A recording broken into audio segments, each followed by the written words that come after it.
नमस्कार दोस्तों, ज्ञान हनु शिक्षा में आपका स्वागत है। आज मैं एक नया एपिसोड लेकर आया हूँ। उसका नाम है आज लर्निंग एंड टीचिंग। आपको ज़्यादा नहीं पढ़ना है, बस ये 2-3 बार पढ़ लेना है। इसके बाद सीधे आप एग्ज़ाम हॉल में जाएंगे। इसके बाद कुछ नहीं करना है, रिवीजन नहीं करना है, नहीं कुछ पढ़ना है। और जो पढ़ रहा था सब पढ़ लिए। अब एक दिन में ऑब्जेक्टिव टाइप क्वेश्चन तो है नहीं कि आप इसको तुरंत पढ़ लेंगे। ये आपको थ्योरी पेपर लिखना रहता है, कॉन्सेप्चुअल क्वेश्चन रहते हैं, अंडरस्टैंडिंग क्वेश्चन रहते हैं। तो आप उसको 2 घंटा में नहीं पढ़ सकते। तो आपको बस जो क्वेश्चन इसमें दिया जा रहा है उसी पर ध्यान दीजिए। ज़्यादा इधर उधर नहीं देना है। ध्यान रहे, इधर उधर के चक्कर में रहेंगे तो ये भी नहीं होगा, उधर भी नहीं होगा। इसलिए अगर आप अच्छे मार्क्स गेन करना चाहते हैं तो आप कोशिश करिए कि जितना है उतना में ही हम पढ़ें, और इसी को 3 बार 4 बार पढ़ें। आराम से 20+ रहेंगे, कोई दिक्कत नहीं है। तो आपको जितना बोला जाता है उतना ही करें, ज़्यादा नहीं करें। ज़्यादा के चक्कर में फिर कुछ नहीं हो पाएगा, सब खत्म हो जाएगा। ठीक है, तो कक्षा शिक्षा में व्यवहार टॉपिक है आज का। इसको अच्छा से पढ़ें। कक्षा शिक्षण में शिक्षक के शिक्षक का व्यवहार, यानी क्लासरूम में जब टीचर बच्चे को पढ़ाते हैं तो उनका व्यवहार किस तरह से है, उसको एक विश्लेषण करना है। कैसा होना चाहिए जब कोई टीचर क्लासरूम में अपने शिक्षा के द्वारा बच्चे को ज्ञान देते रहते हैं, तो किस तरह का होना चाहिए, इसके बारे में हम आज डिटेल से जानेंगे।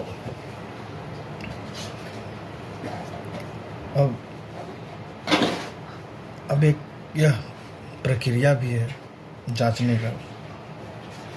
शिक्षक कक्षा में विद्यार्थियों के साथ कैसा संवाद और व्यवहार कर रहा है, इसका मुख्य उद्देश्य जो होता है वो शिक्षण प्रक्रिया को प्रभावी बनाना और सुदृढ़ या सुधार करना। कहने का मतलब है कि अगर क्लासरूम में अगर शिक्षक पढ़ाते हैं तो उनका हमेशा से रहना चाहिए कि मेरी शिक्षा से बच्चे पर अच्छा प्रभाव पड़े,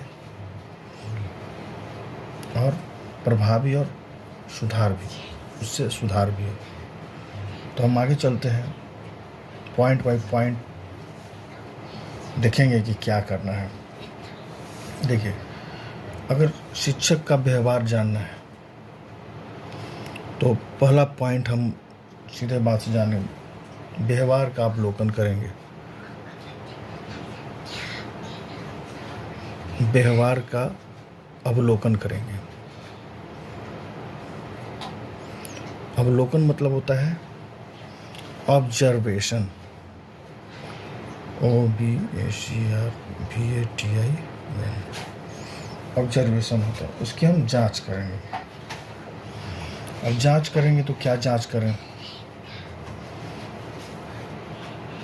अब जांच कौन करेगा? चाहे तो पर्यवेक्षक करेगा या तो रिसर्चर करेगा। अब बात है कि अब जांच किस प्रकार से होनी चाहिए। अब देखिए, जांच हर तरह से होता है। ऑनलाइन के माध्यम से होता है, वीडियो के माध्यम से होता है, ऑडियो के माध्यम से होता है। और ऑफलाइन में क्या होता है, प्रश्न पूछ के, प्रशंसा कर डांटना, व्याख्या देना को ध्यान में रखकर किया जाता है। फिर कैसे जांचेंगे? फिर अंकन या कोडिंग के द्वारा जांचेंगे।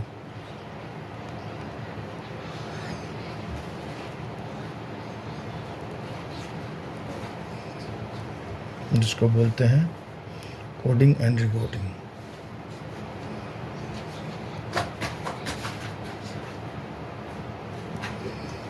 Coding and recording.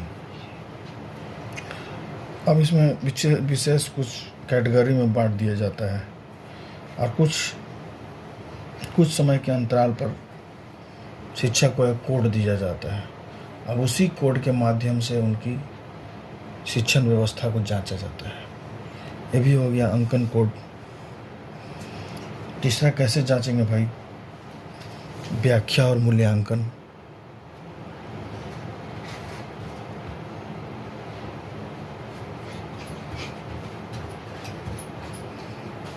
व्याख्या और मूल्यांकन के थ्रू हम भी जांच करते हैं। इंटरप्रिटेशन होता है इसका।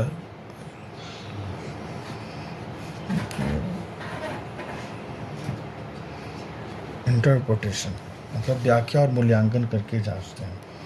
तो ये कैसे जांचते हैं? जैसे कोई डाटा विश्लेषण करके एक मैट्रिक्स तालिका बनाई जाती है। इससे पता चलता है कि शिक्षक ने कक्षा में कितना समय किस प्रकार व्यवहार किया। अब निगेटिव पॉजिटिव में छात्रों की प्रतिक्रिया कैसी रहती है। अब ये छात्र द्वारा पूछा जाता है कि कैसा था इनका व्यवहार, किस तरह से था।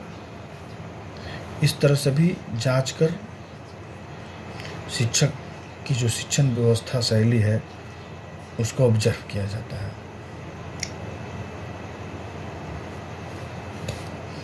अब ये तो हो गया जांचने का कि कक्षा शिक्षण में शिक्षक के व्यवहार को कैसे हम जांचें। व्यवहार ऑब्जर्वेशन करके, कोडिंग डिकोडिंग करके, कोडिंग या डिकोडिंग करके, और इंटरप्रिटेशन मतलब व्याख्या और मूल्यांकन करके। इससे शिक्षक के जो शिक्षण शैली है हम उसको जांच कर सकते हैं।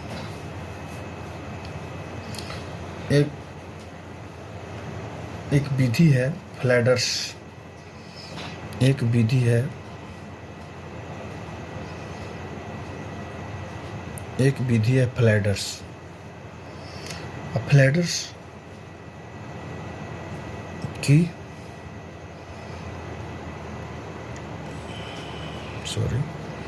अंतः क्रिया। अब फ्लैडर्स की अंतः क्रिया क्या है, हम इसको थोड़ा सा डिटेल में जानेंगे। अब देखिए, ये भी जांच से ही संबंधित है। फ्लैडर्स की अंतः क्रिया भी क्लास में टीचर की शिक्षण शैली को ऑब्जर्व करने की तकनीक है। इससे भी वो जांच किया जाता है। अब कहा जाता है कि ये सबसे लोकप्रिय और प्रामाणिक मानी जाती है। अगर फ्लैडर्स की अंतः क्रिया जो है, शिक्षक की जो शिक्षण शैली है या व्यवहार है, वो सबसे लोकप्रिय अगर विश्लेषण होता है, अगर जांच का कोई प्रक्रिया है, तो फ्लैडर्स की अंतः क्रिया के द्वारा ये बहुत ज़्यादा पॉपुलर है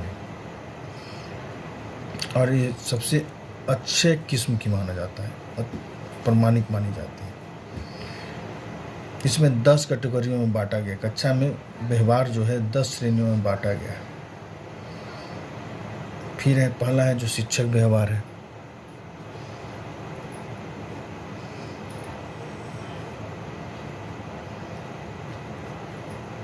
शिक्षक व्यवहार है, इसके 2 भाग हैं, अप्रत्यक्ष व्यवहार और प्रत्यक्ष व्यवहार।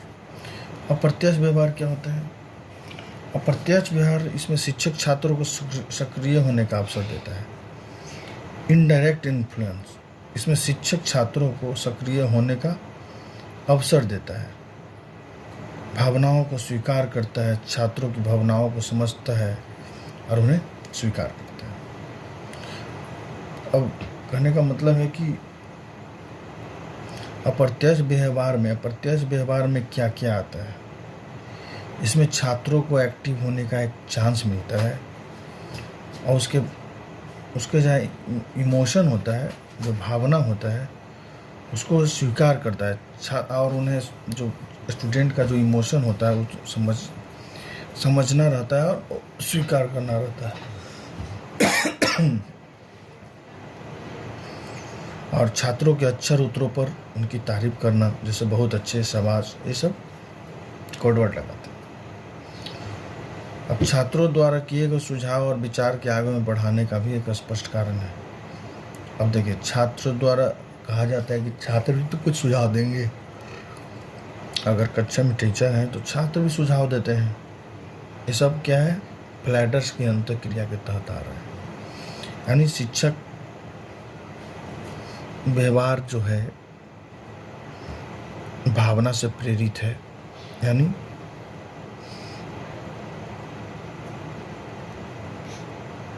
भावना से प्रेरित है।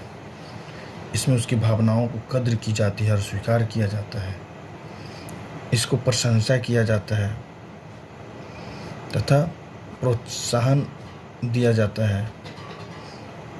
ये भी फ्लाइडर्स के अंतःक्रिया में है, जिससे बच्चे पर निगेटिव असर नहीं पड़े, इसलिए सब किया जाता है। इसके विचारों को भी सम्मिलित किया जाता है, आखिर बच्चे चाहते क्या हैं, क्या कह रहे हैं। फिर इसमें प्रश्न भी पूछा जाता है, मतलब पाठ से प्रश्न पूछना, यानी कहने का मतलब है कि पाठ से प्रश्न पूछना, यानी अब उनको यह अधिकार भी मिला हुआ है इसके तहत, इस सिद्धांत के तहत, कि बच्चे भी छात्र से क्वेश्चन पूछेंगे। बच्चे छात्र से क्वेश्चन पूछेंगे तो उनको एक पॉजिटिव एनर्जी आएगी, वो उत्सुक होते हैं। बच्चे क्या होते हैं, उत्सुक होते हैं, वो जानने की कोशिश करते हैं। इसमें शिक्षक का व्यापार बहुत ज़्यादा मायने करता है। तो इस तरह से इसको हम देख सकते हैं। अब एक हो गया प्रत्यक्ष व्यवहार।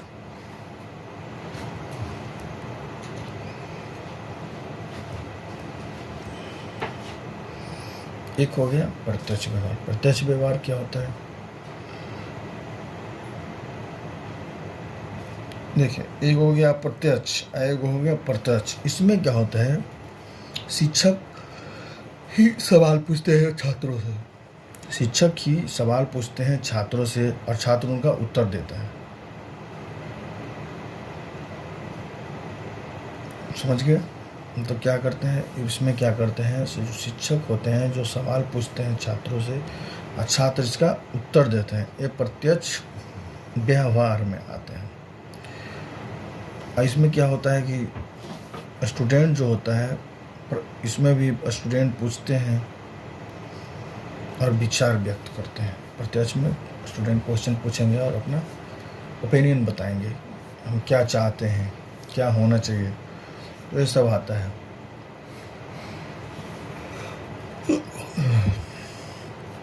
अब होता है कि साइलेंस में क्या होता है, मौन या भ्रम की स्थिति क्या होता है। देखिए, ये सिचुएशन दो में हो सकता है। ये दोनों में क्या हो सकता है, या तो सब शांति से बैठा हुआ हो, या तो शांति से बैठा हुआ हो, या तो संवाद नहीं हो, या तो कक्षा में बहुत सारा शोर हो रहा है, इससे कुछ स्पष्ट ना हो, तो मौन भी इसमें स्थिति में आ जाता है। अब देखिए, अब शिक्षण व्यवहार का क्या इम्पोर्टेंस है, क्या प्रॉफिट है। तो इसमें शिक्षक जो व्यवहार करता है,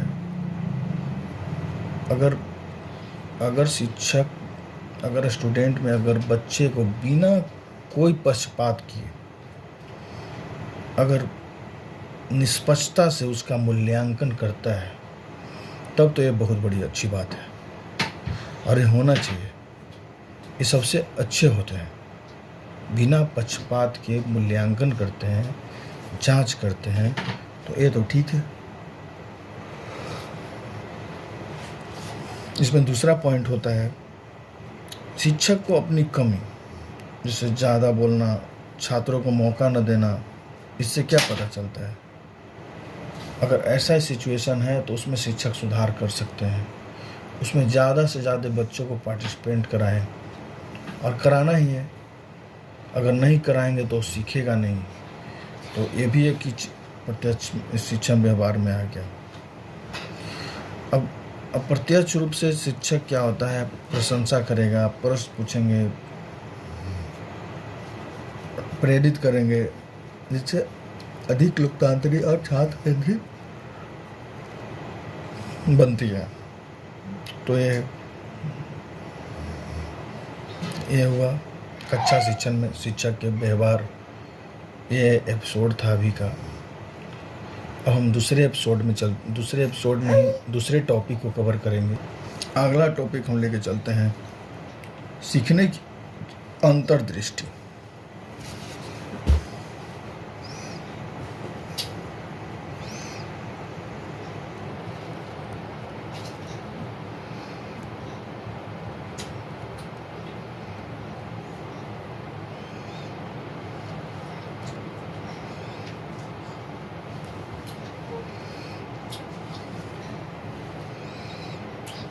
सीखने की अंतर्दृष्टि। अब इसमें क्या है भाई, अंतर्दृष्टि मतलब होता है इनसाइड थ्योरी। अब सीखने का अंतर्दृष्टि, अब इसमें 2-3 मनोवैज्ञानिक है जो सिद्धांत दिए थे। एक गैस्टोन, एक गेस्टॉल्ट है सिद्धांत है। इनसाइड लर्निंग थ्योरी जो सीखने का अंतर्दृष्टि सिद्धांत था, ये किसने दिया था? गेस्टॉल्ट सिद्धांत के नाम से जाना जाता है। गेस्टॉल्ट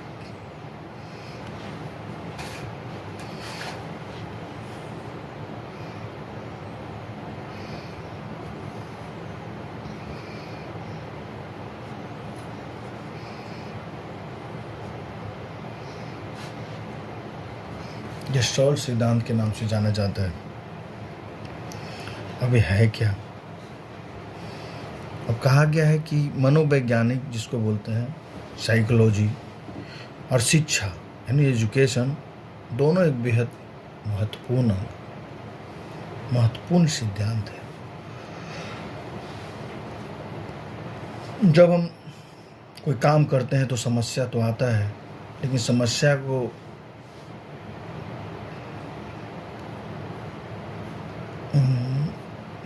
को धीरे धीरे अभ्यास करके हम लोग नहीं करते, बल्कि अचानक से पूरी स्थिति को समझकर मतलब सूझबूझ के साथ निकाल लेते हैं। तो उसे अंतर्दृष्टि द्वारा सीखना कहलाता है। यानी कहने का मतलब है जो अभ्यास करके नहीं हम कोई चीज़ करते हैं, मतलब अचानक पूरी को समझे और अपनी सूझ या बूझ को अंतर्दृष्टि सीखना कहते हैं। अब इस सिद्धांत का प्रतिपादन जर्मन के गेस्टॉनवादी मैक्स बर्दीमर, अब इसको कौन किया था अंतर्दृष्टि का?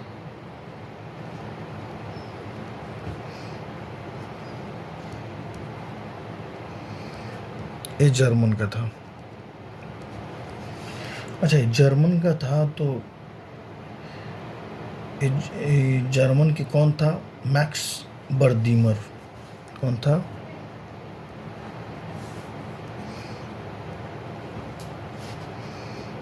मैक्स बर्दीमर था। कुर्त कोपका था।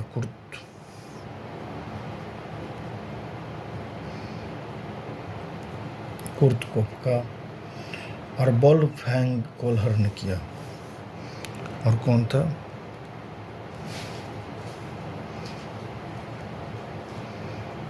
वोल्फगैंग कोहलर ने किया। कोहलर ने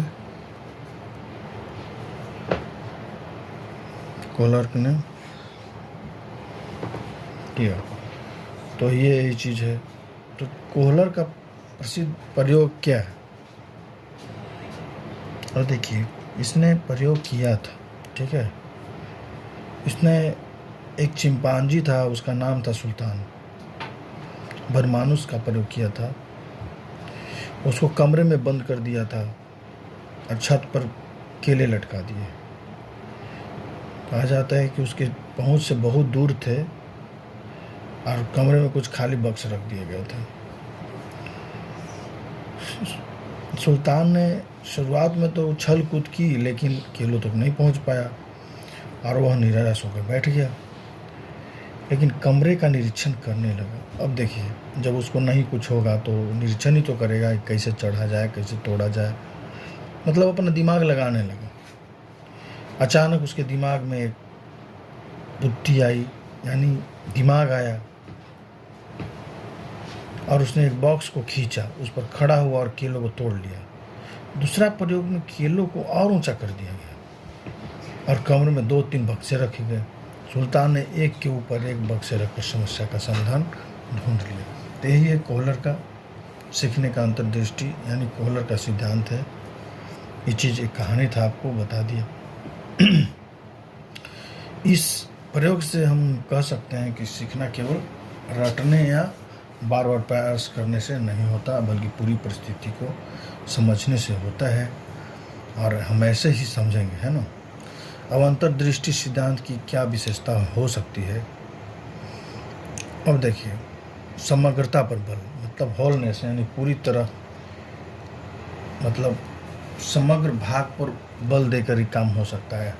गेस्टाल्ट का अर्थ ही है कि पूर्ण या समग्र, यानी कहने का मतलब है कि यह सिद्धांत कहता है कि समस्या टुकड़ों में नहीं बल्कि पूरी स्थिति के रूप में देखते हैं। अचानक समाधान, इस सिद्धांत में समस्या का समाधान धीरे धीरे नहीं बल्कि अचानक दिमाग से हुआ। अचानक दिमाग से हुआ, जैसे सोचना, तर्क करना, प्रत्यक्षीकरण, ये सब हुआ। अब शिक्षा में सिद्धांत का क्या महत्व है। शिक्षा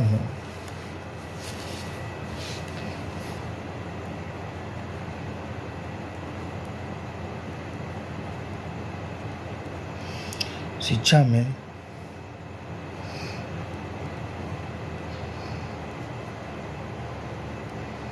सिद्धांत का प्रयोग, देखिए बस आराम से सुनिएगा, कहानी नियत याद कीजिए इसको, और अपने भी दिमाग लगा लगा के पेज को लिखना है, ठीक है। तो शिक्षण में सिद्धांत का प्रयोग, यानी शिक्षा में सिद्धांत कैसे काम करता है, इसका क्या इम्पोर्टेंस है। देखिए, अगर शिक्षा में सिद्धांत का अगर प्रयोग किया जाए तो इससे बच्चों के सीखने और सोचने की क्षमता कई गुना बढ़ जाता है। और पूर्ण से अंश की ओर, फ्रॉम होल टू पार्ट्स, शिक्षण का प्रसिद्ध सूत्र इसी सिद्धांत के दिन है। पूर्ण से अंश की ओर, पूर्ण से अंश की ओर किसका है प्रसिद्ध सूत्र, इसी सिद्धांत की देन है। शिक्षक को पूरी कहानी, पूरा पाठ या पूरी समस्या बच्चों के सामने रखनी चाहिए। और क्या करना चाहिए, उसके बाद छोटे छोटे भागों में व्याकरणीकरण नियमों की तरह समझाना चाहिए। जैसे पहले पूरा वाक्य बताना, फिर संज्ञा और सर्वनाम समझाना, समझ गए। देखिए, रटने को इसमें नहीं कहा जाता है, रटना तो एकदम मना है ना। यह सिद्धांत बालकों को बिना रटने से रोकता है चीज़, और बात पर जोर देता है। बच्चे जब विषय वस्तु को पूरी तरह समझ नहीं जाते तब तक यह सीखना अस्थायी नहीं होता।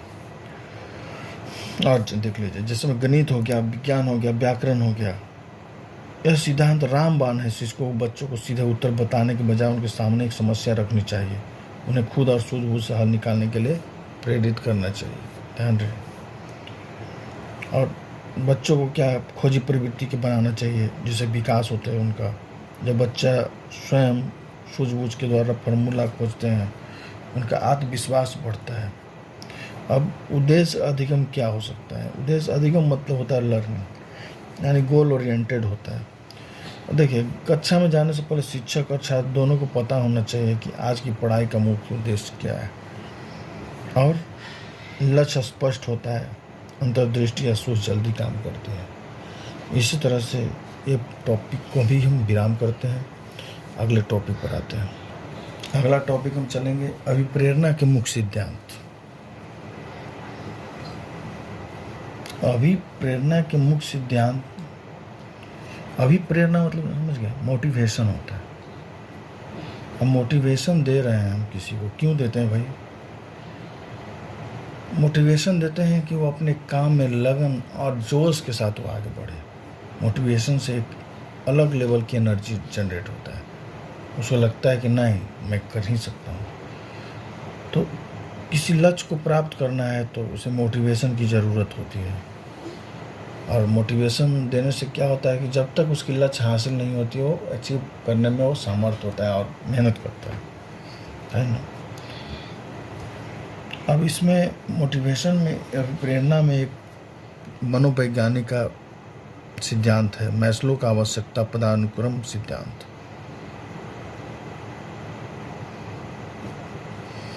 मैस्लो का आवश्यकता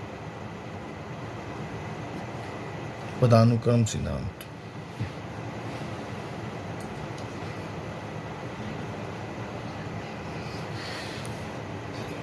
मैस्लो कौन था भाई? इसने सिद्धांत का प्रतिपादन अब्राहम मैस्लो ने किया था। इसका कौन किया था?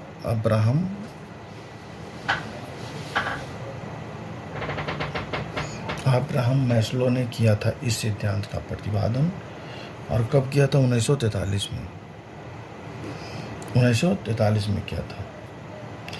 इसका मानना था कि मनुष्य की अवस्थाएं एक निश्चित क्रम में होती है। जैसे कि एक स्तर की वस्तुएं पूरी होती है, व्यक्ति की अगले स्तर की आवश्यकता के लिए प्रेरित होता है।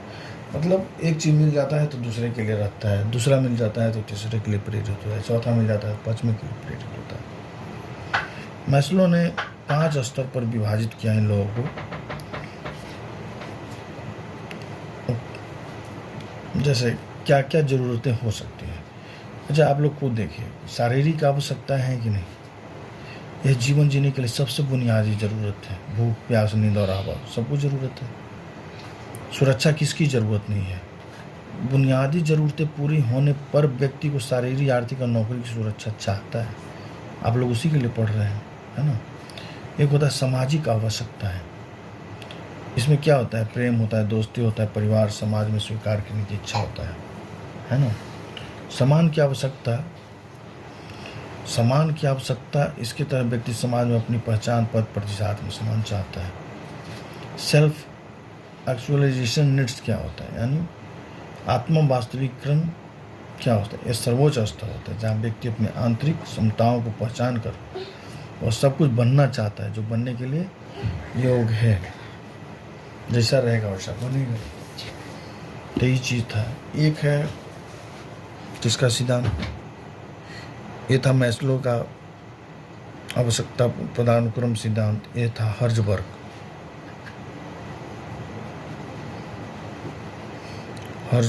का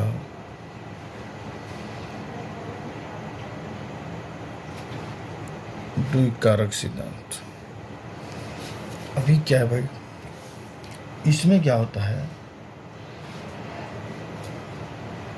इसमें वातावरण में 2 प्रकार का महत्वपूर्ण सिद्धांत दिया। एक स्वास्थ्य कारक, मतलब हाइजीन फैक्टर दिया। जैसे में ये ऐसा जगह पर संतोष को रोकता था, जैसे अच्छा वेतन, कंपनी नीतियाँ और काम सुरक्षित परिस्थितियाँ, सब इसमें हाइजीन का स्वास्थ्य कारक में आता है। इसमें व्यक्ति संतुष्ट हो जाएगा, न तो असंतुष्ट होगा, लेकिन इनके होने मात्र से बहुत अधिक प्रेरित नहीं होता है। एक होता है मोटिवेटर्स, यानी अभिप्रेरक कारक। इसमें क्या होता है? व्यक्ति बहुत अच्छा काम करता है और भीतर से वो एनर्जेटिक होता है। इसकी कार्य की सराहना, रिस्पॉन्सिबिलिटी मिलता है, जिम्मेदारी मिलता है और व्यक्ति विकास का भी इसमें अवसर मिलता है। अब तीसरा है मूल प्रवृत्ति का सिद्धांत, इंस्टिंक्ट थ्योरी। अब इस सिद्धांत के जनक थे विलियम मैकडूगल। अब जानते हो इस सिद्धांत का जो जन्मदाता है विलियम मैकडूगल था। उनका मानना है कि मनुष्य का अधिकांश व्यवहार उसकी जन्मजात मूल प्रवृत्तियों से संचालित होता है। यानी मनुष्य का अधिकांश व्यवहार उसकी मूल प्रवृत्तियों, मतलब इंस्टिंक्ट्स से होता है।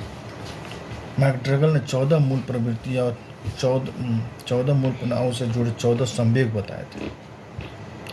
अब उसका एक उदाहरण है पलायन। एक मूल प्रवृत्ति है जो भय नामक संवेग कारण पैदा होती है। व्यक्ति बिना किसी बाहरी सीख के डर लगने पर स्वाभाविक रूप से भागने के लिए अभिप्रेरित होता है। एक चौथा था अंतर्नोदय या चालक न्यून सिद्धांत, ड्राइव रिडक्शन थ्योरी। इस सिद्धांत का प्रतिपादन क्लार्क हल ने किया था। यह सिद्धांत जैविक आवश्यकताओं पर आधारित था। जैसे शरीर में किसी चीज़ की कमी हो, जैसे पानी की ही कमी हो गई तो एक आवश्यकता है ना। जैसे शरीर में तनाव हो गया तो क्या होगा? तनाव होगा तो इसमें ड्राइव पैदा करेगा, चालक पैदा करेगा। जैसे प्यास लगता है तो इसी तरह होता है ना। तो इस तनाव को हम कैसे कम करते हैं? अभिप्रेरित करते हैं और पानी पीकर लक्ष्य प्राप्त करते हैं, तनाव कम होता है। तनाव बढ़ता है तो हम लोग क्या करते हैं, देखते हैं गिलास में पानी रखते हैं साथ में। अब एक था प्रोत्साहन का सिद्धांत। क्या है भाई? इस सिद्धांत का प्रतिपादन बोल्स तथा कॉफमैन ने किया था। ठीक है, कौन किया था? बोल्स तथा कॉफमैन ने किया था। कॉफमैन ने किया था। अभी दो प्रकार के, सकारात्मक होता है, एक नकारात्मक। सकारात्मक में क्या होता है? सकारात्मक तो पॉजिटिव में किसी को प्रशंसा हुआ, किसी को बोनस मिला। नकारात्मक में जैसे सजा हो गया, डांट दिया। यही सही व्यक्ति व्यवहार करने के लिए प्रेरित होता है। एक है मैकक्लीलैंड का उपलब्धि और प्रेरणा सिद्धांत। अब इसमें क्या होता है? डेविड मैकक्लीलैंड जो हैं, मनुष्य को 3 प्रकार की शिक्षाएं आवश्यकताएं होती है जो उन्हें प्रेरित करती है। उपलब्धि होता है। उपलब्धि मतलब चुनौतियों को पार करके सर्वश्रेष्ठ प्रदान करने की इच्छा होती है। एक संबंधन की आवश्यकता होता है, एफिलिएशन, नीड फॉर एफिलिएशन, दूसरों के साथ अच्छे और दोस्ताना संबंध बनाए रखने की इच्छा करेंगे। और तीसरा है शक्ति का आवश्यकता होता है, दूसरों पर नियंत्रण रखने और शक्ति की आवश्यकता होती है। तो ये था आपका तीसरा पॉइंट, शायद है ना, तीसरा पॉइंट था। हम अगला पॉइंट की ओर चलेंगे।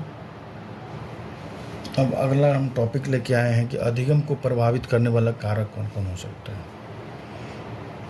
अब देखिए, इससे संबंधित बहुत सारे पॉइंट हो जाते हैं। अब जो स्टूडेंट हैं, शिक्षार्थी हैं या छात्र हैं, उनके संबंधित कारक हैं। और देखिए, अगर बच्चा शारीरिक रूप से अस्वस्थ है, अब सोचने के लिए सोचिएगा, ठीक है, कि अगर बच्चा शारीरिक रूप से अस्वस्थ है तो उसका सिर दर्द, थकान, कुपोषण, स्वाभाविक है कि वो तनाव, चिंता में रहेगा, है ना। तो ध्यान दे पाएगा? नहीं दे पाएगा। तो उसका अधिगम क्या हो जाएगा? धीमा हो जाएगा। यानी उसका पढ़ाई का जो सीखने की कला है या सीखने की जो कैपेबिलिटी रहेगा वो क्या हो जाएगा? धीमा होगा। तब अधिगम का इंग्लिश होता है लर्निंग होता है, ठीक है। लर्निंग को इफेक्टिव करने वाला कारक तो क्या होगा? पहला, स्वास्थ्य की प्रॉब्लम है। अगर स्वास्थ्य ठीक रहेगा तो अधिगम बढ़िया से करेगा, नहीं रहेगा तो नहीं करेगा। अब मैच्योरिटी आ गया। मैच्योरिटी मतलब समझते हैं, परिपक्वता। पहला इसमें क्या क्या प्रभावित करता है? पहला क्या था इसमें? बहुत अगर इंटरफेयर, मानसिक स्वास्थ्य बढ़िया रहना चाहिए, ये हो गया। अब कहा जाता है कि मैच्योरिटी भी होनी चाहिए। मैच्योरिटी मतलब क्या होता है? परिपक्वता होता है। तो मैच्योरिटी, परिपक्वता मतलब समझते होंगे आप लोग। जब मानसिक परिपक्वता को सीखने से संबंध है, यदि बच्चा किसी कॉन्सेप्ट को सीखने के लिए शारीरिक या मानसिक रूप से परिपक्व नहीं है तो उसे आप ज़बरदस्ती नहीं सिखा सकते। अगर किसी को पढ़ने का मन नहीं है तो बरियारी बैठा रहे हैं तो पढ़ेगा? तो नहीं पढ़ेगा। तो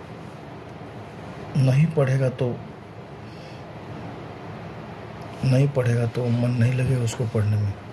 अगर आप ट्रिगोनोमेट्री या अलजेब्रा अगर 1 क्लास के 2 क्लास के बच्चे को पढ़ाएंगे तो पढ़ेगा? नहीं पढ़ेगा, स्वाभाविक है, उसको समझ में नहीं आएगा। तो ये भी प्रभाव, मतलब मैच्योरिटी होनी चाहिए, मतलब वो पढ़ने लायक होना चाहिए, ठीक है। अब उसके साथ बुद्धि भी होनी चाहिए। अब बुद्धि नहीं रहेगा तो कहाँ से पढ़ेगा? तो जिस टॉपिक को पढ़ा रहे हैं उस तरह की इंटेलिजेंस उसमें नहीं है तो वो चीज़ वो नहीं सीखेगा। तो तीव्र बुद्धि नहीं रहेगा तो मंद बुद्धि बालकों की तुलना में तेजी से गहराई सोच लेते हैं, है ना। अब इसके साथ मोटिवेशन भी ज़रूरी है। अब किसी को प्रेरणा देना है, अब पढ़ नहीं रहा तो हम उसको मोटिवेट करेंगे, पढ़ो बाबू, काम करेगा।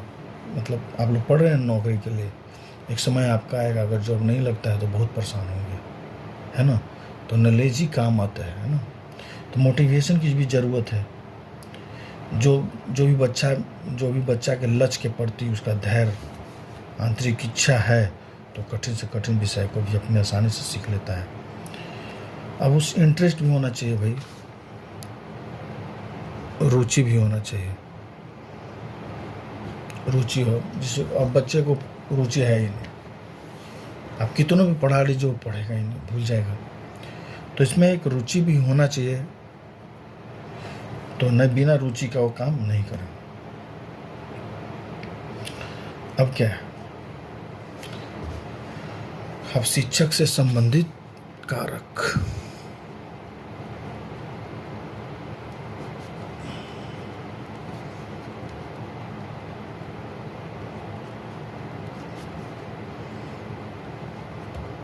शिक्षक से संबंधित कारक, अब इसमें क्या है, अब देखिए विषय का ज्ञान है। यदि शिक्षक को अपने विषय का पूरा और स्पष्ट ज्ञान है तो वह छात्रों को सामने विषय वस्तु को प्रभावी ढंग से रख पाएगा, जिससे छात्र आसानी से सीख पाएंगे और उसमें रुचि भी होगी। उनको अगर अच्छे से पढ़ाएंगे तो रुचि होगा और पढ़ेंगे भी। इसीलिए बच्चे को, टीचर को पूर्ण ज्ञान के साथ ही पढ़ाना चाहिए ताकि उससे कोई दिक्कत नहीं हो। तो क्या होना चाहिए, विषय का ज्ञान होना चाहिए शिक्षक को।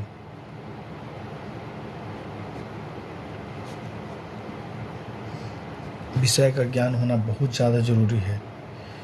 अब शिक्षण विधियां हैं, हम उसी टॉपिक पर तो बात कर रहे हैं। अब शिक्षण विधियां में क्या है, अब देखिए शिक्षण विधियां में है, अब उनका मेथड पढ़ाने अपना अपना अलग है, कैसे पढ़ाते हैं। यदि केवल शिक्षक लेक्चर देता रहता है तो कक्षा नीरस हो जाएगी, यानी छात्र बोर होने लगेंगे। यदि वह खेल खेल के विधि से समस्या का समाधान, ऑडियो विजुअल एड्स यानी गाना से खेल खेल में करता है तो अधिगम अच्छा होगा, है ना, अधिगम अच्छा होगा, पढ़ने में मन लगेगा। शिक्षक का व्यवहार भी इसमें बहुत ज़्यादा मायने रखता है। अगर शिक्षक बहुत सहानुभूति, जैसे किसी को कोई परेशानी है तो उसके बारे में सोचा, प्रेम दिया, लोकतांत्रिक व्यवहार करने वाले शिक्षक का अच्छा है। बच्चे बिना डरे प्रश्न पूछते हैं अगर उससे तो जल्दी सीखते हैं, वो डरते नहीं हैं। और अत्यधिक अगर कड़ा शिक्षक हो गए, जैसे में क्रोधी शिक्षक हो गए, तो बच्चा क्या करेगा, वो पूछेगा ही नहीं, तो सीखेगा कहाँ से। ये चीज़ हो गया। अब एक चीज़ और है कि बाल मनोवैज्ञानिक भी एक होनी चाहिए, ठीक है। यदि शिक्षक को बच्चों की व्यक्तिगत भिन्नताओं और उनकी मानसिक क्षमताओं का ज्ञान है तो प्रत्येक बच्चे के अंतर अनुसार बढ़ाता है ना। तो ये चीज़ हो गया। अब है कि पाठ सामग्री से संबंधित कारक क्या होने चाहिए।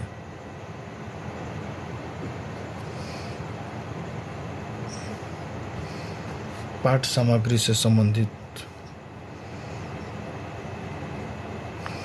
कारक यानी उसका पाठ सिलेबस कैसा है, उससे पाठ से संबंधित कारक कैसा है, अच्छा है, उनके अनुरूप है कि नहीं, यह बहुत मायने रखता है।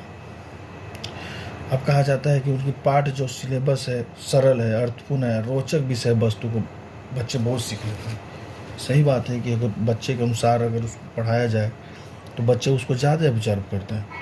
अगर इसके विपरीत कठिन, अमूर्त और निरर्थक सामग्री को सीखने में अधिक समय प्रयास लगता है। अब देखिए सामग्री का संगठन भी करने का इसमें एक ध्येय है ना। पाठ जो सामग्री होता है एक निश्चित क्रम में व्यवस्थित होना चाहिए भाई, सरल से कठिन होना चाहिए, ना कि कठिन से सरल होना चाहिए। तो बच्चे क्या उसे आसानी से समझ पाएंगे। अगर कठिन से सरल रहेंगे तो समझ ही नहीं पाएंगे, सोने लगेंगे, मतलब बहुत तरह की उनके साथ एक्टिविटी हो जाएगी। तो ये चीज़ हो गया, ये चीज़ ध्यान रख लीजिए। अब एक चीज़ है कि सीखी जाने वाली जो भी छात्र की वास्तविक जीवन व्यवहारिक अनुभव से जुड़ी हो उसमें अधिक रुचि लेते हैं और लर्निंग करते हैं, उनका लर्निंग प्रभावित होता है। देखिए अब इसमें एक पर्यावरण और परिस्थिति भी जिम्मेदार है। पर्यावरण और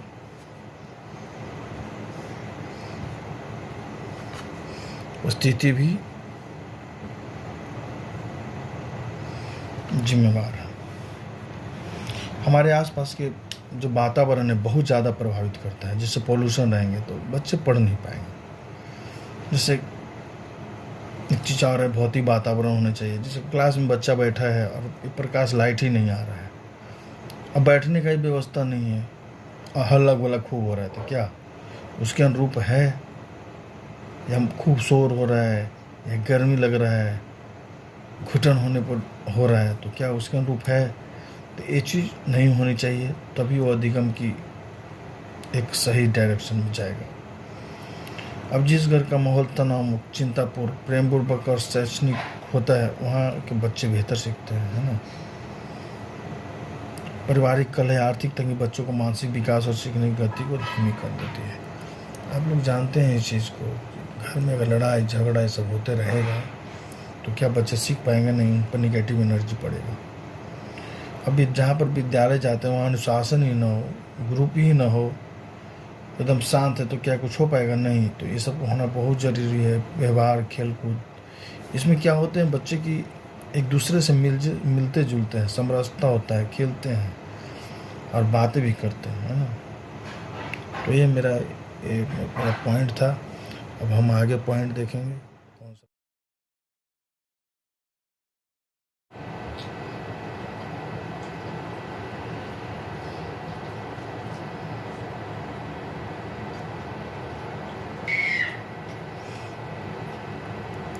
तो अभी अधिगम स्थानांतरण के बारे में बताना चाहते हैं हम आपको, ठीक है। देखिए, अधिगम मतलब होता है लर्निंग और स्थानांतरण का मतलब होता है ट्रांसफ़र, यानी ट्रांसफ़र ऑफ लर्निंग क्या है। अब इसमें हम बताना चाहते हैं कि जब आदमी के पास परिस्थिति अगर देखिए, पहले से क्या होता है कि आदमी पहले से जो भी ज्ञान सीखा रहता है या स्किल सीखा रहता है, आदत या उसका एक्सपीरियंस किसी दूसरे काम को सीखने में, परिस्थिति सीखने में, कार्य में मदद करता है, या परिस्थिति मदद भी करता है और बाधा भी पहुंचाता है। जैसे मतलब आप इस दूसरे फील्ड में काम आप सीखे हैं और फिर दूसरे फील्ड में आप जा रहे हैं, तो कहीं ना कहीं वो दिक्कत का सामना करना पड़ सकता है, तो उसे ही ट्रांसफ़र ऑफ लर्निंग कहते हैं। यानी इससे हम कह सकते हैं कि पहले से सीखा हुआ जो बात, चाहे जो भी हो सीखा, यानी वो आदत है, कौशल है, ज्ञान है, एक्सपीरियंस है, अब हम दूसरे परिस्थिति में सीखने या दूसरे परिस्थिति में जाने पर जो सीखने में जो मदद पहले वाला जो करता है, यानी कहने का मतलब पहले जो सीखे हैं और दूसरे जो सीखने वाले हैं, अगर उससे सीखा हुआ चीज़ अगर कॉपरेट आगे वाले में करता है, एक्सपीरियंस क्या करता है, अगर दूसरे काम जाएंगे तो एक्सपीरियंस आपको एक्सपीरियंस क्या करता है, हेल्प करता है। तो ही अगर मदद करता है या बाधा पहुंचाता है, दोनों हो सकता है, क्योंकि आदत पहले से कुछ और बना है, बाद में जाएंगे तो कुछ और आदत बनेगा, तो क्या होता है, उसे बाधा ही पहुंचता है, उसे ही ट्रांसफ़र ऑफ लर्निंग कहते हैं, ठीक है। अब इसके बहुत सारे प्रकार आते हैं, है ना। और सकारात्मक है, पॉजिटिव है, धनात्मक स्थानांतरण होता है। अब इसमें कहा जाता है, देखिए इसमें आता है सकारात्मक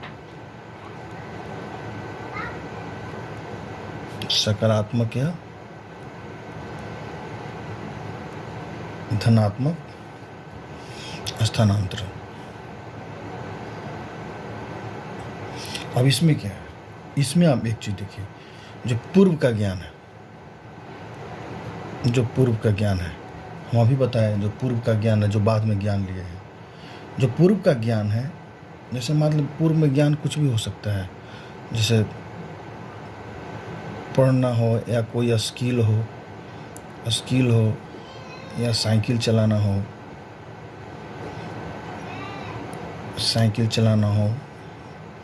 कार चलाना हो, ये सब है, पूर्व का ज्ञान है। अब ये सब जो हम सीखे हुए हैं पहले से ही, पूर्व का ज्ञान हमको है, ये चीज़ हम पहले चीज़ सीख गए हैं, ठीक है, ये सीखे हुए हैं। तो जो अभी हम सीख रहे हैं, तो पहले का जो हम सीखे हुए हैं वो हेल्प करता है, तो इसको हम क्या कह सकते हैं, इसको हम सकारात्मक कह सकते हैं, इसको हम सकारात्मक स्थानांतरण कहेंगे, सकारात्मक स्थानांतरण कहेंगे इसको हम, ठीक है। जैसे कुछ भी हो सकता है, स्कूटर चलाने का ज्ञान हो गया, कार बाइक सीखने में मदद, गणित का ज्ञान, भौतिक विज्ञान के संख्यात्मक प्रश्नों को हल करने में मदद, मतलब बहुत तरह की है। पढ़ना लिखना, जो भी पढ़े लिखे हैं पहले से आगे में भी कोऑपरेट कर रहा है, तो ये सकारात्मक धनात्मक स्थानांतरण होता है। एक होता है नकारात्मक, एक होता है, बस आप खाली वर्ड पर ध्यान दीजिएगा। ये जो शब्द ही है ना, वो आपको एग्जाम पास कराएगा और कुछ नहीं करा सकता। रिवीजन हो गया, रिवीजन कोई ऑब्जेक्टिव क्वेश्चन नहीं है कि आप रिवीजन करके किसी पास कर पाएंगे, कुछ नहीं है, समय है नहीं आपके पास। तो आप वर्ड पर ध्यान दीजिए, सब जितना वर्ड पढ़ाऊँगा मैं उतना वर्ड आएगा वहाँ, आप निश्चिंत रहिए। कहीं कहीं तो हूबहू क्वेश्चन ही लड़ेंगे आपका, 100% लड़ेंगे, ऑब्जेक्टिव लड़ेंगे, सब लड़ेंगे इससे। आप एक बार तो देख लीजिए, बस ध्यान देना है और कुछ नहीं करना है इसमें। एक होता है नकारात्मक स्थानांतरण, ठीक है। अब ये क्या है भाई, अब ये इसमें है कि जब पूर्व का ज्ञान है, जब पूर्व का ज्ञान है, अब बताएं पूर्व का ज्ञान क्या हो सकता है, ये सब हो सकता है सब। इसमें है कि पूर्व का ज्ञान जो है, जैसे कुछ भी है, पूर्व का ज्ञान ये है, मतलब कहीं भी है।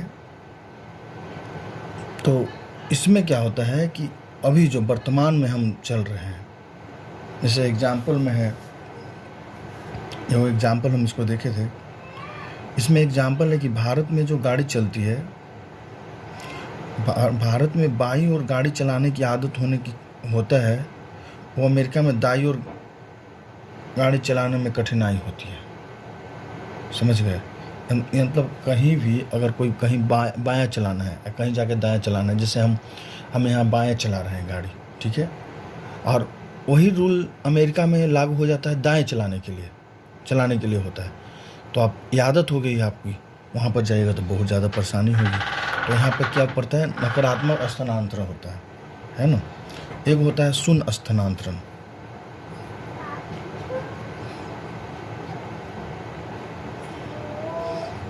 एक शून्य स्थानांतरण होता है। अब शून्य स्थानांतरण क्या है भाई, इसमें है कि पूर्व का जो नए जो कार्य हमने सीखा है, और शून्य का मतलब क्या होता है, आप सोचिए, शून्य मतलब न पॉजिटिव न निगेटिव। पूर्व के ज्ञान से न हमको लेना है न देना है, न निगेटिव हो रहा है न पॉजिटिव हो रहा है, यानी न उससे सहयोग ही मिल रहा है न ज़्यादा नुकसान ही हो रहा है, न लाभ हो रहा है न हानि हो रहा है। ऐसी सिचुएशन में शून्य स्थानांतरण होता है। ये चीज़ हो गया। अब कहा जाता है कि अपनी कक्षा में स्थानांतरण हेतु शिक्षा के रूप में उपाय क्या हो सकता है। देखिए, विद्यार्थियों को ज्ञान केवल रटने तक सीमित न रहे, ये चीज़ कंफर्म है। रटने पर तो आपके जो नई जो शिक्षा नीति आई है, उसमें रटने पर तो एकदम कभी बल नहीं दिया गया है, एकदम पूरी तरह से उन्हें समझाने पर बल दिया गया है, और वे उसकी वास्तविक जीवन में अधिकतम उपयोग करें, प्रैक्टिकल पर वो ज़्यादा ध्यान दें। अब जैसे वास्तविक जीवन से जुड़ा हो गया, कक्षा में अगर पढ़ाने जाने वाले विषयों को छात्रों दैनिक जीवन व्यवहारिक अनुभवों से जोड़कर प्रस्तुत करता है, यानी कोई भी छात्र, देखिए कक्षा में जब पढ़ाई होता है, वो वास्तविक जीवन जो आप दैनिक जीवन में कार्य कर रहे हैं उससे जोड़कर अगर वो पढ़ाई किया जाता है, तब छात्र उसको बहुत अच्छे से समझते हैं तथा उस एक्सपीरियंस को, उस ज्ञान का उपयोग बहुत अच्छे से कर पाते हैं, क्योंकि वो दैनिक जीवन में हमेशा कर रहे हैं, प्रैक्टिकल से कर रहे हैं। तो वास्तविक जीवन से जुड़ाव जो है बहुत आराम से हो सकता है। और इस पर अभी जो नया शिक्षा नीति हो गया, इससे पहले शिक्षा नीति भी यही पर काम कर रही थी। नया शिक्षा नीति में तो पूरी तरह से कर दिया गया, प्रैक्टिकल ही रहे तो ज़्यादा है। तो इसमें है वास्तविक शिक्षा से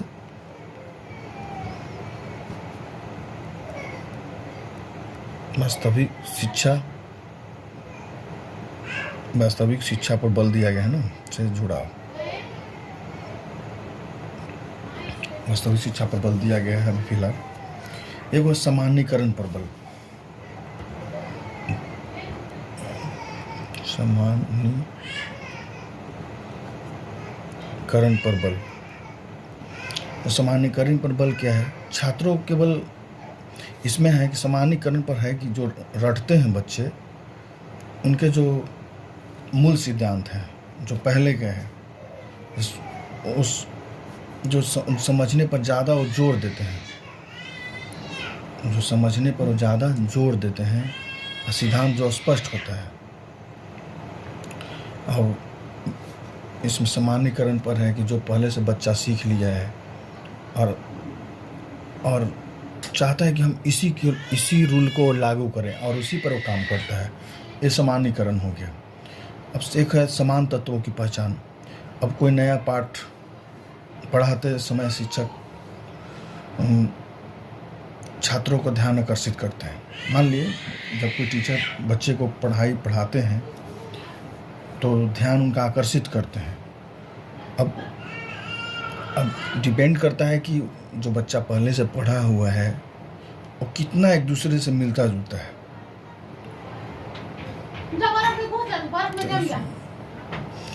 अब है सामान्यीकरण पर बल। अब देखिए, सामान्यीकरण पर बल है कि जो पहले से बच्चा जो रट के आया है, उसके मूल सिद्धांत है, नियम सूत्रों को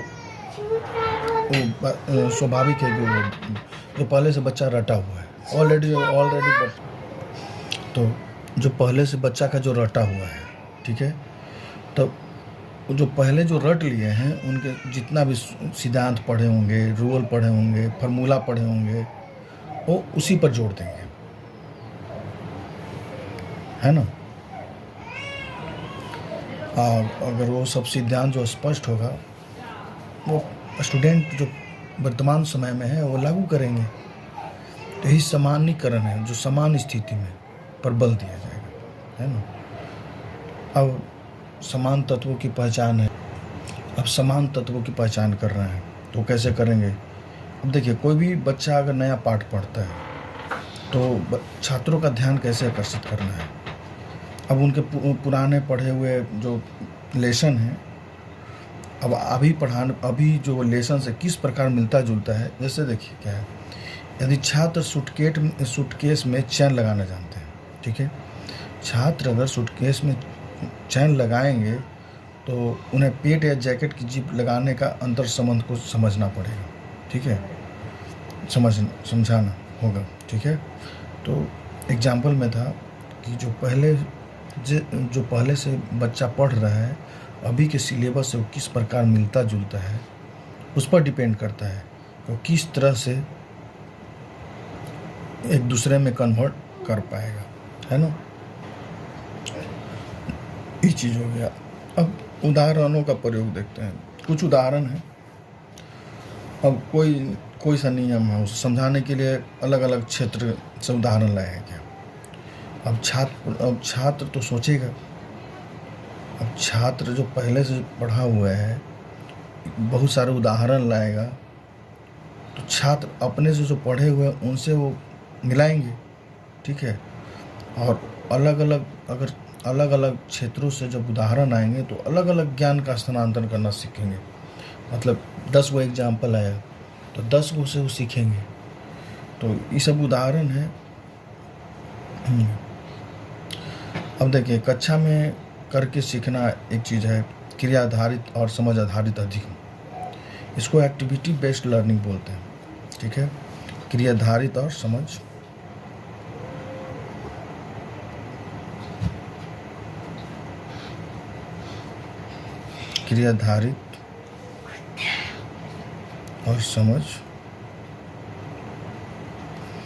आधारित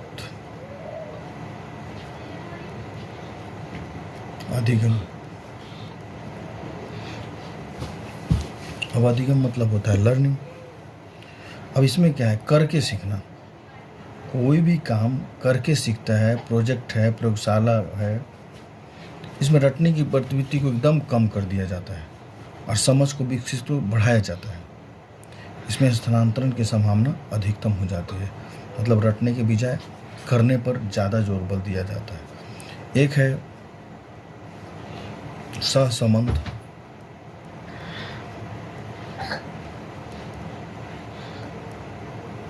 स्थापित करना। सहसंबंध स्थापित करना। इसमें पढ़ते समय विभिन्न विषयों के बीच बच्चे स्थापित करते हैं। जब बच्चे पढ़ते हैं इसमें ये संबंध स्थापित करना क्या हुआ, एक दूसरे से रिलेट करना है ना। एक दूसरे से रिलेट करेंगे ये चीज़, जब सहसंबंध करेंगे, सहसंबंध स्थापित मतलब एक दूसरे से रिलेट करके कोई काम करेंगे। अब एक जब बच्चा पढ़ते हैं तो विभिन्न विषयों के बीच एक दूसरे से रिलेट करते हैं। अब देखिए जैसे मैं आप लोग भी पढ़ते होंगे इतिहास जब पढ़ते हैं आप लोग तो भूगोल का भी टॉपिक को इसमें रिलेट कर कर के पढ़ते हैं। इससे बहुत ज़्यादा नॉलेज होता है। जैसे हिंदी अंग्रेजी पढ़ाते समय विज्ञान और सामाजिक विज्ञान अध्ययनों का उदाहरण लेना है, एक दूसरे से रिलेट करके कोई चीज़ सीखते हैं तो सहसंबंध करके वो पढ़ाते हैं। ठीक है। अब अगला हम टॉपिक लेते हैं जीन पियाजे का।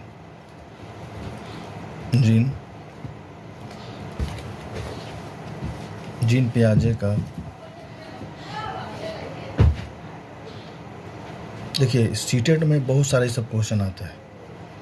संज्ञानात्मक विकास विकास का सिद्धांत। देखिए इसमें एक चीज याद रखना है, स्कीमा, इसमें स्कीमा एक शब्द आता है जो जीन पियाजे का ही देन है। ठीक है। ये स्विट्जरलैंड के हम बताए थे आप,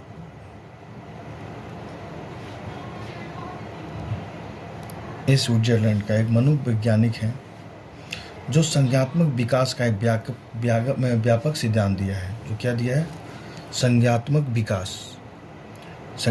विकास का एक व्यापक सिद्धांत दिया है। विकासात्मक सिद्धांत भी इसे कहा जाता है ना। अब देखिए पियाजे का मानना था, जीन पियाजे का उनका कहना था कि बच्चे सक्रिय ज्ञान निर्माता होते हैं। सक्रिय ज्ञान निर्माता होते हैं जिसे नन्हे वैज्ञानिक के नाम से भी जाना जाता है। अब देखिए बच्चा तो बच्चा है ना, वो क्या जान रहा है कि आगे क्या है। वो जो सिद्धांत रहता है, बच्चे जो सिद्धांत रहते हैं वो खुद निर्माण करते हैं। अब वो तो नए चीज़ सीखते हैं क्योंकि वो तो बच्चे हैं अभी, तो नया चीज़ सीखेंगे, ये चीज़ है। अब जैसे देखिए जीन पियाजे के अनुसार एक वर्ड आता है स्कीमा। अब देखिए हम बताएंगे ये सब वर्ड इतना इम्पोर्टेंट है जिसका कोई हिसाब नहीं है। स्कीमा है, स्कीमा वर्ड है। ये सब क्वेश्चन सीटेड। देखिए एक वर्ड है स्कीमा। स्कीमा आपको सीटेड में भी पढ़ना है, टीचर में भी जब ये सब क्वेश्चन आते रहता है एकदम 100% NBS KBS जहाँ भी चाहिए, ये सबसे नज़दीक है। ये सब छोड़ना नहीं है। ये सब वर्ड पर बहुत स्कीमा होता क्या है? कहा जाता है कि मानसिक संरचना ज्ञान का वह पैकेट है। स्कीमा मतलब बुद्धि होता है। ठीक है, ऐसे समझिए। ऐसा ज्ञान है जिसका उपयोग हम दुनिया को समझने के लिए करते हैं तथा अनुभवों को व्यवस्थित करने का एक मानसिक ढांचा भी है स्कीमा। समझ गए? स्कीमा मतलब ज्ञान।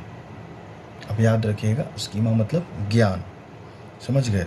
जो हम अपने आसपास हो या वातावरण, जिस वातावरण में रह रहे हैं, हर चीज़ को समझने का एक ज्ञान है। ठीक है, तो स्कीमा से भूलना नहीं है। स्कीमा एकदम ध्यान रखना है कि यह ज्ञान है जो हम आसपास की हर चीज़ को व्याख्या करते हैं, व्याख्या करने के लिए करते हैं, अनुभवों को व्यवस्थित करने के लिए भी करते हैं। ठीक है। एक होता है आत्मसात्करण। इसमें वर्ड बहुत ज़्यादा इम्पोर्टेंट है। एसिमिलेशन होता है इसका, इंग्लिश में है। अब देखिए इसमें क्या होता है, आत्मसात्करण में क्या होता है। इसमें जो पहले का जो अनुभव है, आत्मसात्करण का मतलब होता है जो पहले का जो अनुभव है, और पुराने ज्ञान का ज्यों तो शामिल कर देना ही आत्मसातीकरण है। जो पहले का अनुभव है और जो पहले का ज्ञान है, ज्यों का त्यों शामिल कर लेना आत्मसातीकरण है। इस पर ध्यान दीजिएगा, बढ़िया से एक बार पढ़ लीजिएगा। एक होता है समायोजन, एक होता है समायोजन। अब इसमें क्या होता है, जब कोई नया जानकारी आता है और पुरानी चीज़ों में फिट नहीं बैठती, तब क्या करता है भाई, जो पहले से जो हमको ज्ञान है उसमें सुधार या बदलाव करना रहता है। इसको में बदलाव लिख देते हैं, बदलाव करना पड़ता है ना। समायोजन मतलब एक दूसरे में फिट करना, समझ गए। एकोमोडेशन होता है, इसका इंग्लिश होता है, ठीक है। समायोजन करते हैं, एक दूसरे में मिलाते हैं, एडजस्ट करके उसको फिर बदलाव करते हैं, है ना। एक होता है साम्य धारण,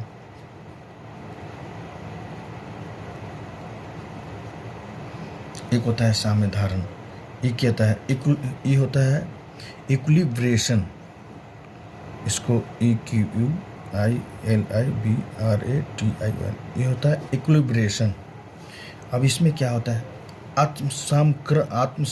आत्मसातीकरण और समायोजन के बीच संतुलन बनाने की प्रक्रिया को साम्य धारण या संतुलन कहते हैं।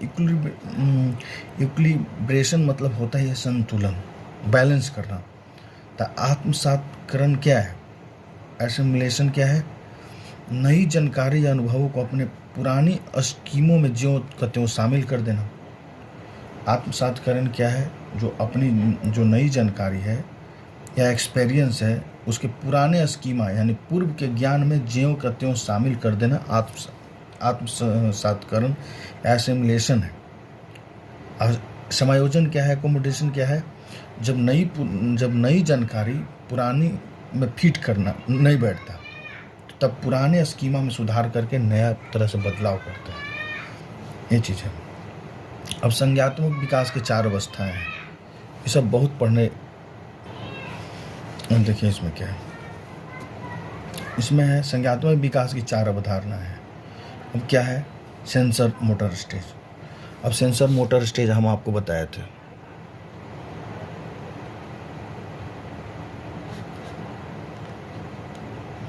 सेंसर मोटर स्टेज हम बताए थे आपको, ये 0 से 2 वर्ष के लिए होता है। आपको सीटेड नहीं पढ़ना पड़ेगा। देखिए पढ़ाने के लिए तो बहुत सारे पढ़ा रहे हैं, लेकिन गंभीरता से पढ़ने वाले की कमी है अभी, ठीक है।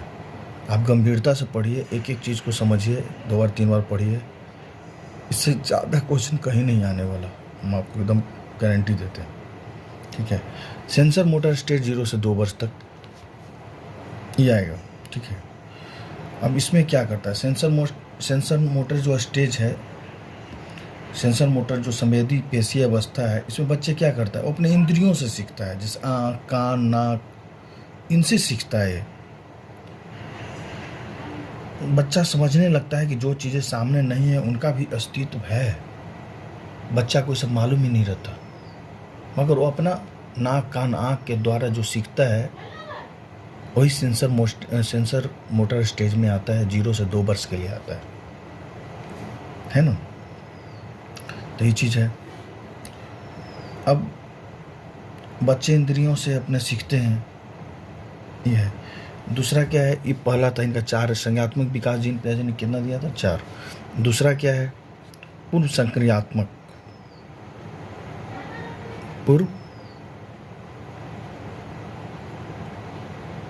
पूर्व संक्रियात्मक। अभी क्या है भाई, प्री ऑपरेशनल स्टेज इसको बोलते हैं,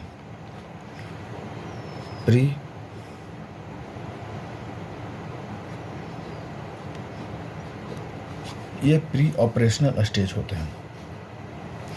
ये हमेशा 2 साल से 7 वर्ष के बच्चों के साथ होता है। ये पूर्ण संक्रियात्मक प्री ऑपरेशनल स्टेज होता है। इसमें बच्चा धीरे धीरे बहुत कुछ सीखने लगता है अपने माता पिता से या आसपास में जो भी रहता है, इससे बच्चा बहुत सीखने लगता है और इसमें बोलने की क्रिया चालू हो जाती है। उसमें भाषा का विकास होता है, उसमें सोच बढ़ता है, सिंबॉलिक थॉट आता है, मतलब प्रतीकात्मक सोच, यानी सिंबल से हर चीज़ सीखता है कि ये ठोस है, ये ठोस है तो कैसा होगा, मतलब एक तरह से वो मतलब हर चीज़ को रियलाइज करता है। इस समय बच्चा इगोसेंट्रिज्म होता है, केंद्रित सोच होता है। बच्चा केवल अपने दृष्टिकोण से, देखिए उस समय बच्चा को आप कुछ समझा नहीं सकते। उस समय बच्चा इगोसेंट्रिज्म होता है, मतलब वो अपनी दृष्टिकोण से दुनिया को देखता है, दूसरों के नज़रिया से नहीं पढ़ पाएगा, आप कितना भी करिए वो नहीं समझ पाएगा।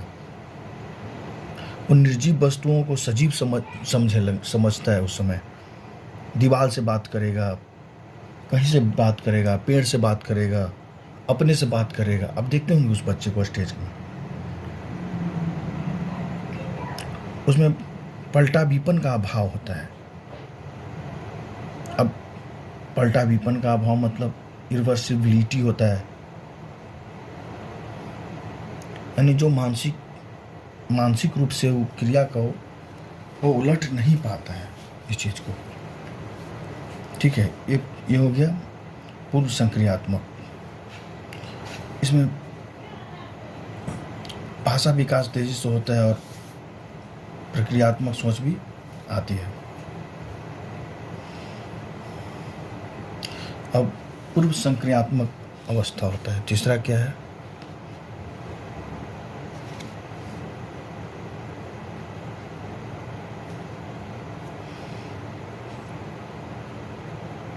मूर्त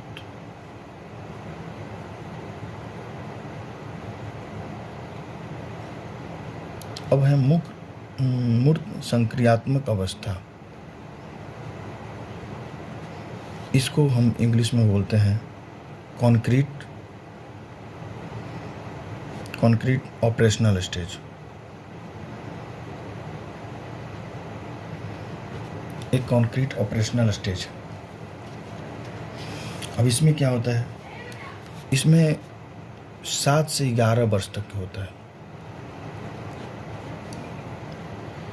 इसमें 7 से 11 वर्ष तक के बच्चों को होता है।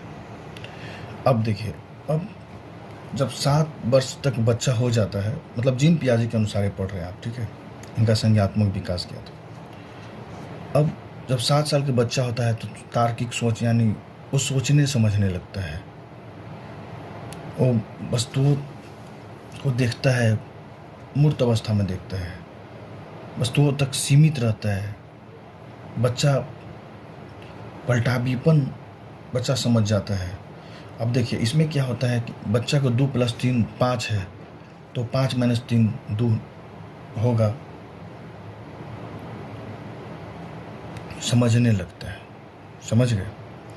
अब इसमें 2 + 3 5 है, तो 5 - 3 मतलब 2 होगा, ये समझना लेता है, मतलब रिवर्सिबिलिटी भी बच्चा समझने लगता है। इसमें 7 से 11 वर्ष के दौरान में तार्किक क्षमता धीरे धीरे उसको बढ़ती है, शुरू हो जाती है। ठीक है, अब बच्चा कंजर्वेशन के भी बारे में जानती है, संरक्षण के बारे में भी जानती है कि आकार बदलता है तो मात्रा भी समान रहती है, यह समझ आने लगती है। चौड़े और लंबे बर्तन के पानी में आयतन समझना उसको आता है। वर्गीकरण और क्रमबद्धता को समझ, देखिए ये जो मूर्त है इससे क्वेश्चन पूछे जाते हैं, है ना। तो इसमें रिवर्सिबिलिटी,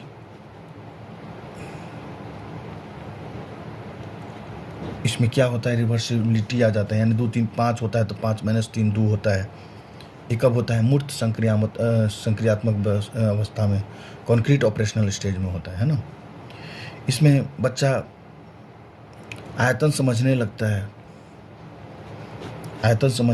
है, वर्गीकरण समझने लगता है, क्रमबद्धता में धीरे धीरे समझ आने लगती है। तार्किक सोच की शुरुआत यहीं से होने लगता है। अब वस्तुओं तक सीमित थोड़ी न है, अब ये सब जानने लगता है। अब एक चौथा स्टेज इसका आता है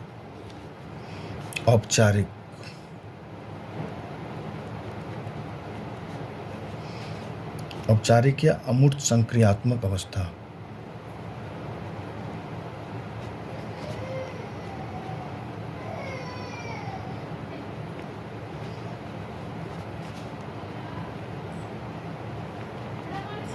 औपचारिक या अमूर्त संक्रियात्मक अवस्था, इसको बोलते हैं फॉर्मल ऑपरेशनल स्टेज। ये कब तक के बच्चा होता है? इसमें 11 वर्ष से अधिक के बच्चों के साथ होता है। 11 वर्ष से अधिक के बच्चों के साथ होता है। इसमें बच्चा अमूर्त चिंतन करने लगता है। अब देखिए, कोई चीज़ अगर सामने नहीं है, कल्पना करने लगता है, यानी जो सामने नहीं है उसके बारे में भी इसमें बच्चा अमूर्त चिंतन करता है।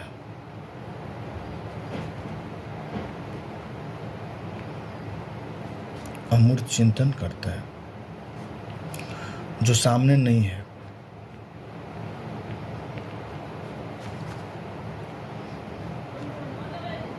उसके बारे में भी वो आर्गुमेंट करने लगता है, परिकल्पनात्मक बात करने लगता है। मतलब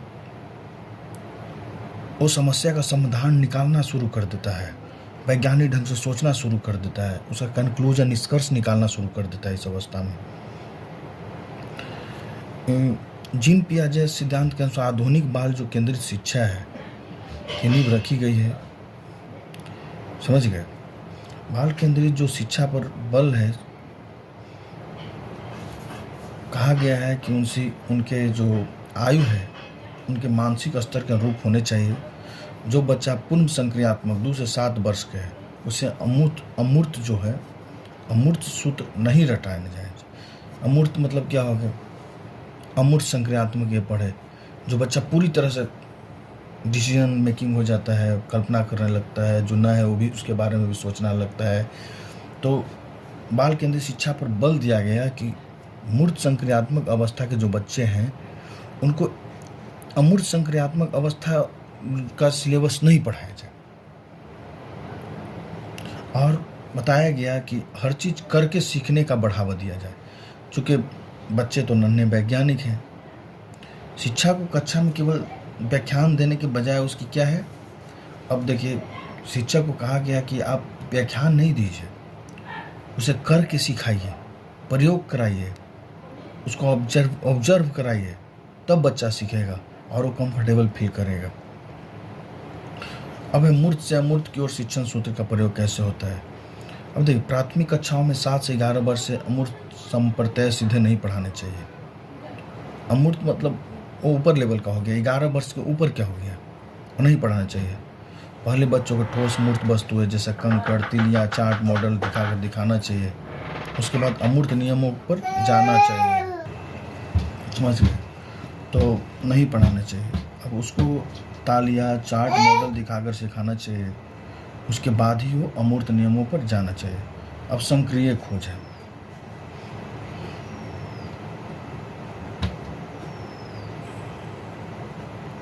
अब संक्रिय खोज, डिस्कवरी लर्निंग है।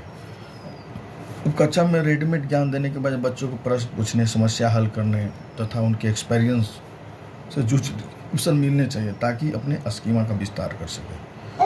अब डिस्कवरी पर क्या हुआ, बच्चा प्रश्न पूछेगा, समस्या का हल करेगा तथा उसका जो एक्सपीरियंस है, अनुभव है, उसे जूझने का अवसर मिलना चाहिए, तब वो अपने ज्ञान में वो विस्तार कर सकेगा। स्कीमा मतलब ज्ञान होता है। अब व्यक्तिगत, अब पियाजे के अनुसार हर बच्चा अपनी गति से इन अवस्थाओं से गुजरता है।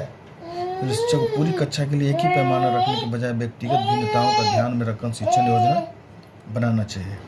अब संज्ञानात्मक द्वंद्व क्या है? अब देखिए, शिक्षक को कभी कभी बच्चों के सामने चुनौतियाँ प्रश्न रखने, ऐसे प्रश्न होते हैं जो उनके जो पुराने जो ज्ञान है उससे बहुत ज़्यादा डिफरेंस हो जाता है। इसमें बच्चा बहुत ज़्यादा इनबैलेंस हो जाता है, मतलब वो समझ ही नहीं पाता है क्या है, और समायोजन मतलब के जरिए नया और उच्च स्तर का ज्ञान सीखने के लिए वो प्रेरित होते रहते हैं। तो ये था संज्ञानात्मक विकास के 4 स्टेज था, उनकी कुछ डिटेल थे, मैं बता दिया। अब एक है अब्राहम मैस्लो की पदानुक्रम सिद्धांत है, श्रेणीबद्धता सिद्धांत है। इसने 1943 में 1943 में अपने शोध पत्र में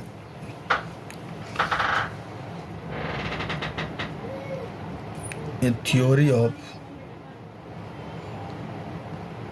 ह्यूमन मोटिवेशन प्रस्तुत किया। इनका मानना था कि जो ज़रूरत है वह सीमित है, ये कभी पूरा नहीं हो सकता, लेकिन अगर निश्चित क्रम में व्यवस्थित किया जाए तो निचले स्तर से आवश्यकता पूरी हो सकती है। वो अगले उच्च स्तर तक आवश्यकता पूरा करने के लिए मोटिवेट होता है। मतलब है कि ज़रूरत आदमी का अनलिमिटेड है, लेकिन ये कब संभव है? अगर व्यक्ति निचले स्तर से आवश्यकता पूरी होती है, मतलब जो छोटी छोटी चीज़ है, जो ज़रूरत की चीज़ है, अगर हम पूरी करते हैं तो उच्च स्तर की आवश्यकताओं को पूरा करने के लिए हम मोटिवेट होते हैं, मतलब और भी चीज़ खरीद सकते हैं, है ना। इनका एक पिरामिड 5 स्तर तक दिया गया था। मैस्ले का जो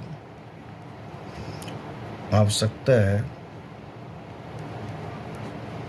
पिरामिड 5 स्तर तक गया है। अब शारीरिक अवस्थाएं क्या है भाई? सबसे निचला स्तर। अब इसमें क्या होता है कि मनुष्य जिंदा तो रहता है और उसकी कुछ बुनियादी और प्राथमिक आवश्यकताएं हैं। इनके बिना इंसान का अस्तित्व संभव है नहीं। जैसे भूखा है, प्यास है, हवा है, नींद है, कपड़ा है, मकान, ये तो ज़रूरी है ना। अब मनुष्य जीवित रहने के लिए ये सब छोटी छोटी क्या, ये बहुत बड़ी बड़ी चीज़ है। भूख, प्यास, हवा, नींद, कपड़ा और मकान, है तो एकदम ज़रूरत की चीज़ है। यदि कोई बच्चा भूखा है, बीमार है, तो क्या पढ़ाई पर केंद्रित कर पाएगा? नहीं कर पाएगा। लेकिन जब शारीरिक अवस्थाएं पूरी हो जाती है, मतलब जब शारीरिक जो आवश्यकताएं हैं वो सफिशिएंट हो जाती है, तब अपने जीवन में स्थिरता और सुरक्षा चाहता है। मतलब जब भूख, प्यास ये सब हो गया तो सोचता है कि कहीं रहूं, कहीं मेरी सुरक्षा हो, अपनी चिंता करने लगता है और जो भविष्य में आने वाले अनिश्चितताओं से बचना चाहता है, खतरों से बचना चाहता है। जैसे शारीरिक सुरक्षा हो गया, आर्थिक स्थिरता हो गया।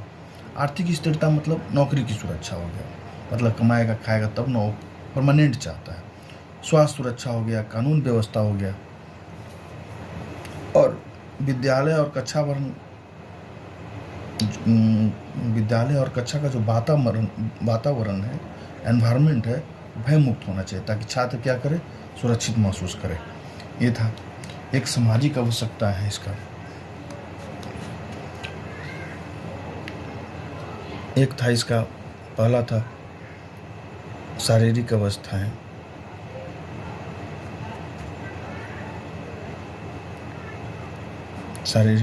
था। दूसरा क्या था? सुरक्षा की अवस्थाएं।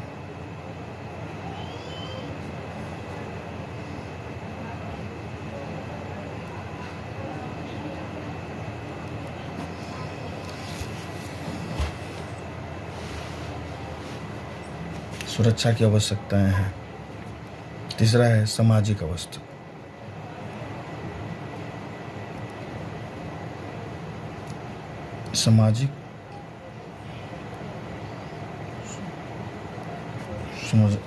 सामाजिक अवस्थाएं क्या है? देखिए, मनुष्य एक सामाजिक प्राणी है, सब कोई जानता है।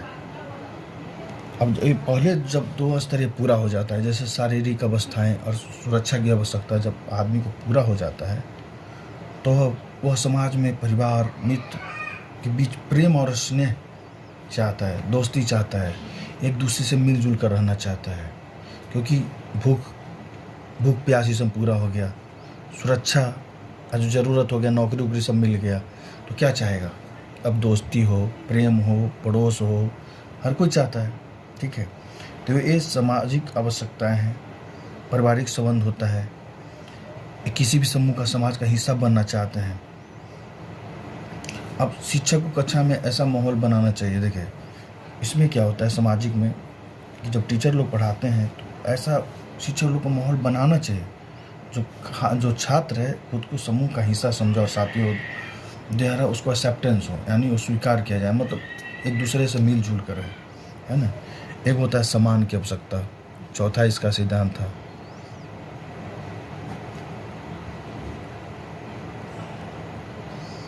चौथा इसका सम्मान की आवश्यकता था।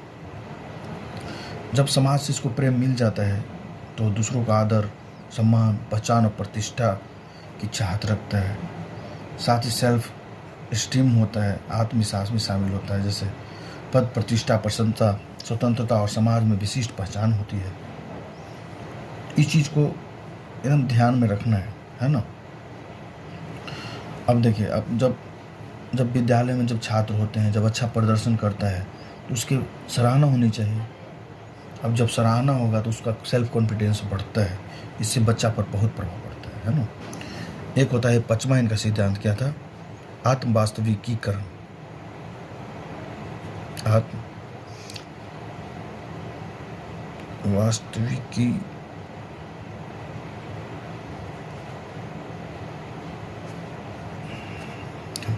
सेल्फ एक्चुअलाइजेशन नीड्स होता है। यह सबसे ऊपर वाला होता है, पिरामिड का सबसे ऊपर वाला होता है। एक पिरामिड का इन्होंने थ्योरी दिया था, उसमें 5 सिद्धांत दिया था। शारीरिक, भूख प्यास, सुरक्षा, नौकरी उकरी की व्यवस्था, सामाजिक मिलन, सुरक्षा, समाज में रहना, दोस्त बनाना, समान मतलब आदर देना लेना, आत्मवास्तविकरण हो गया, मतलब सेल्फ कॉन्फिडेंस हो गया, जो ये पढ़ रहे हैं हम, सेल्फ एक्चुअलाइजेशन नीड्स हो, ये सबसे ऊपर वाले होता है ना। अब इसमें व्यक्ति क्या होता है कि बहुत बड़ा बनना चाहता है, क्षमता रखता है बनने के लिए, तो वो आंतरिक शक्तियों का अपनी आंतरिक जो एबिलिटी है वो पूर्ण रूप से प्राप्त करना ही आत्मसिद्धि होती है। इस स्तर पर पहुंचने के बाद व्यक्ति निस्वार्थ रचनात्मक हो जाता है। समझ गए, ये सबसे ऊपर का है। ये कुछ भी आदमी इस समय करता है, इसमें महान संगीतकार बन जाएगा, दार्शनिक बन जाएगा, समाज सेवक बन जाएगा, मतलब वो बनना चाहता है जो बन जाता है, यही है।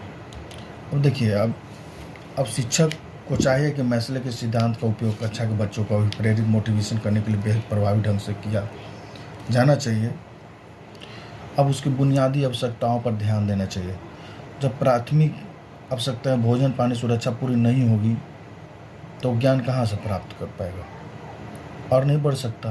जैसे मिड डे मील अभी योजना एक है ना भारत सरकार का, तो इसीलिए है कि जब आदमी भूखा रहेगा तो कहाँ से पढ़ेगा, तो इस पर टीचर लोग को ध्यान देना चाहिए। अब सिंपैथी है, अब बच्चे जाते हैं वहाँ पर तो उसे प्यार मिलना चाहिए। अब मारपीट, रटाना तटाना जिससे बच्चे भाग जाएं, ऐसी नहीं होनी चाहिए। वहाँ पर प्रेम होनी चाहिए, दोस्त होने चाहिए, शिक्षक को सराहना चाहिए। शिक्षक को चाहिए कि बच्चों को सम्मान मिलना चाहिए। अगर कोई बच्चा डरा हुआ है, बेचित महसूस करेगा तो क्या उसका संज्ञानात्मक विकास होगा? नहीं होगा। क्या होगा? डिस्टर्बेंस होगा, बाधित होगा। तो ये भी नहीं होना चाहिए। अब कक्षा में जब छात्र कोशिश करता है, प्रशंसा करता है, तो बच्चों को कभी कभी कक्षा के सामने अपमानित भी होना पड़ता है, लेकिन ये नहीं करना चाहिए क्योंकि उनके सम्मान की आवश्यकता को ठेस पहुंचती है और प्रेरणा कम हो जाती है। और शिक्षा का वास्तविक उद्देश्य छात्रों को आत्म वास्तविकरण के स्तर तक पहुंचाना है, जहां पर उन्हें अद्वितीय क्षमता, यूनिक पोटेंशियल को पहचान सके और जीवन में अपनी रुचि को अनुसार सर्वश्रेष्ठ प्रदर्शन कर सके। जैसे संगीतकार हो गया, नेता हो गया, क्रिकेटर हो गया, मतलब 5वां पिरामिड। ठीक है, ये था इसका सिद्धांत। अब अगला देखते हैं क्वेश्चन, कुछ टॉपिक और देख लेते हैं जिसमें आपका एग्जाम में पूछा जा सकता है, तो हम उसी से आगे हम देखेंगे। ठीक है, उस क्वेश्चन को देखते हैं। कुछ अगर ऐसा क्वेश्चन है जो आपके लिए ठीक है, जो क्वेश्चन आने की उम्मीद रहेगा, तो हम उस पर ध्यान देंगे कि लगभग क्वेश्चन आपका यहाँ से रिजॉल्व हो जाएगा। यहाँ से ज़्यादा आपका क्वेश्चन नहीं बनेगा, तो उसके लिए टेंशन नहीं लेना है। ठीक है।